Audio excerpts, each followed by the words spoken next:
Hi, Kempo. Nice to meet you. I'm Sander, and I've been to your Green Terra meditations Oh, once. okay. Oh, okay. So Yeah. we are If okay. you say something great, we'll put it on the I website. see. Not everything we talked about. I understand. So please have some moments of greatness. Yeah. So you can pick and choose. I understand. Yes, yes. So thank you for joining us, Kempo Pema Wangdoc. I know that you've been a Tibetan teacher in the United States of America since 1982, and I personally have enjoyed your talks on Green Terra meditation and chanting.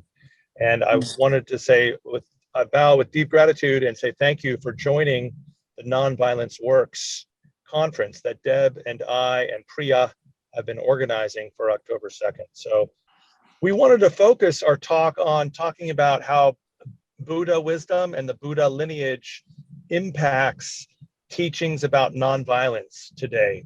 And what would you say to a world that I think is aching for teachings around nonviolence?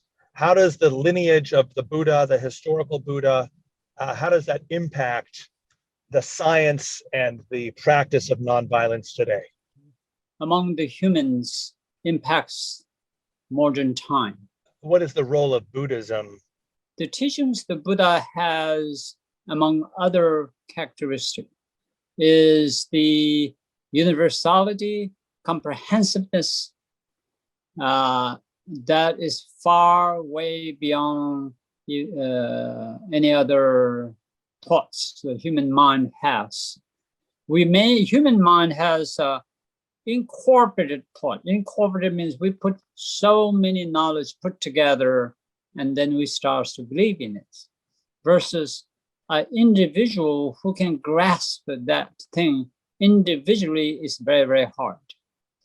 We all believe, not just religious people, even the anti-religious people pretty much say the same thing. Peace is good, honesty is good, sincerity is good. So why we need religion in the first place? Even the gangsters will tell you that if you ask them nicely, what do you think? Robbing bank is good or bad? And they will tell you it's not good, but they will do it. So that's where the context come in. That's why so many, if you ask the same question, if I phrase your question, do you believe in peace? I would say everybody believes in peace. The saints to sinners, there's no one who don't believe in peace. And yet everyone is behaving very differently. Why in the world behaving very differently? It's because we have a different context. Does that include your peace? While I'm thinking of my peace, that is the context. I think as Buddhists, since you ask particularly within the context of Buddhism, and one thing Buddha's teaching does have timelessness, comprehensiveness, and the indiscriminate application. Only if we can do that can we say it's true and real peace. We behave because we trust the Buddha, and when we trust the Buddha, we are more likely to listen to him. But if you don't trust Buddha, you're not likely to listen to him.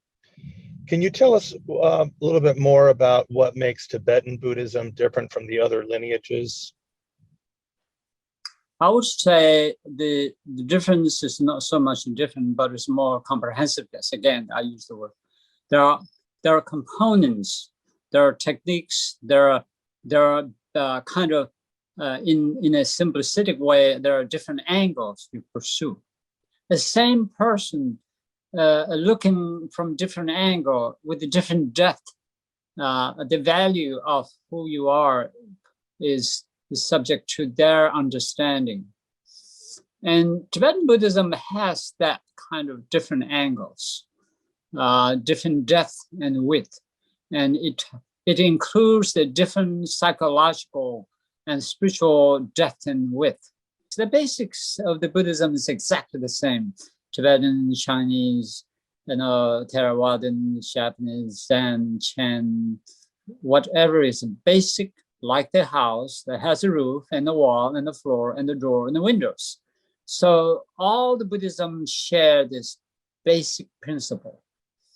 peace, harmlessness, how we see the basic point of view of the life and the matters. This life versus next, oneself versus others, heaven versus hell, nirvana versus samsara, and etc. All the basic structure is the same. Which social struggles are most important to you? Kempo Pema, we want to let you know that the conference is inspired by a book called Why Civil Resistance Works, which is a scientific study of cases of social struggles embracing nonviolence deliberately, kind of like the popular struggle that was spiritually influenced that overthrew dictator Ferdinand Marcos in the Philippines, and they were dedicated to nonviolence. And they're in the lineage of people like Martin Luther King and Gandhi, people that created a mass movement. It was easy to join. It was influenced by the best of the world's faith traditions, including Christianity and Buddhism.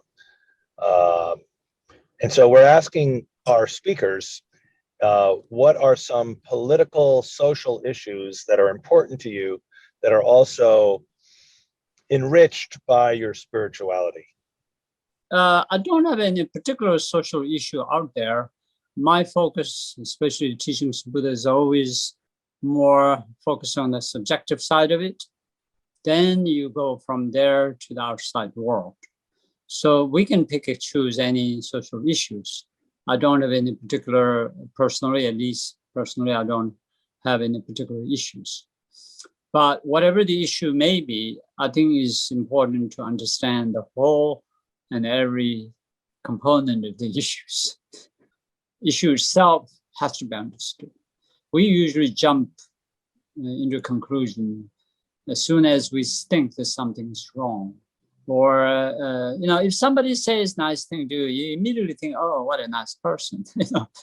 And that happens on national issues, global issues. Like if you are driving on the highway and then you happen to exit at the wrong exit, and then you find yourself in a little village that you never knew existed in your life. Oh, there are a bunch of people, a little sleepy town. Okay, I'm hungry anyway. Let me go find a pizza place or something. And you walk in, and then there's a man or lady.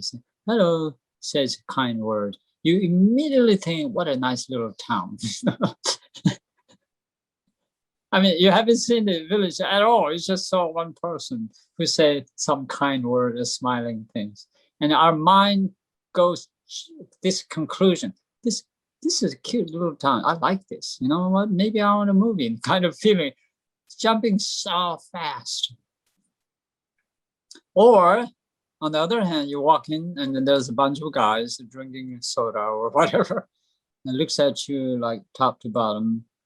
And then you sit there and nobody's giving attention. Then you immediately think, this is not a nice town. Deterministic approach, to me, is one of the huge problems. The word enlightenment is truly how can, as an individual, Buddha himself has shown it.